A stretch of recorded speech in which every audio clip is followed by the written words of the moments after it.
आंध्र प्रदेशच्या राजमुद्रीवरनं 350 झाडं आणलेला एक दुसरा कंटेनर नाशिकमध्ये दाखल झालाय। नाशिकच्या मखमलाबाद परिसरामध्ये झाडं उतरवण्याचं कामही सुरू करण्यात आलंय। मखमलाबादच्या भोईरमळा परिसरात झाडांसाठी खड्डे खोदण्याचं काम सुद्धा सुरू करण्यात आलंय। सुमारे 15,000 झाडं सोमवारी शहरातल्या वेगवेगळ्या भागामध्ये लावली जाणार आहेत। 15 फुटांपेक्षा उंच वड, पिंपळ, निंब यासह इतर देशी झाडं ही लवकरच लावली जातील। कुंभमेळा मंत्री गिरीश महाजन आणि सामाजिक संस्था संघटनांच्या उपस्थितीत वृक्ष लागवड कार्यक्रम केला जाणार आहे।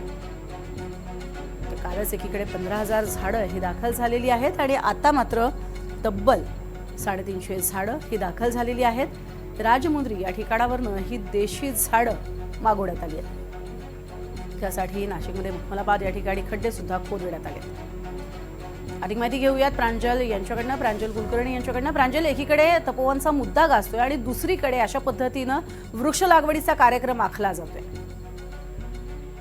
प्रज्ञा, आपण कालच बघितलं तर हरित लवादाने तपोवनातील वृक्षतोडीला 15 जानेवारीपर्यंत स्थगिती ही दिलेली आहे। मात्र दुसरीकडे पालिकेकडून जे ही झाडं तोडण्याआधी वृक्ष लागवड कार्यक्रम जो आहे तो हाती घेतला जाणार आहे आणि त्या पार्श्वभूमीवर सर्व तयारी केली जाते।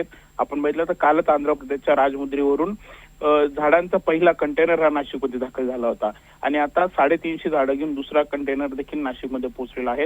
नाशिकच्या मखमलाबाद परिसरामध्ये ही झाडं जी आहेत ती सध्या तिथे ठेवली गेलेली आहेत। नर्सरी आहेत, मळा आहेत आणि त्या मळा परिसरामध्ये खड्डे खोदण्याचं देखील काम हे सुरू आहे।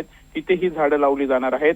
15 फुटांपेक्षा उंच अशी सर्व वड, पिंपळ, निंब आणि इतर देशी झाडं आहेत असं महापालिकेकडून सांगितलं जात आहे। सुमारे 15,000 झाडं जी आहेत ती जवळपास सोमवारी ही लावली जातील अशी देखील चर्चा आहे।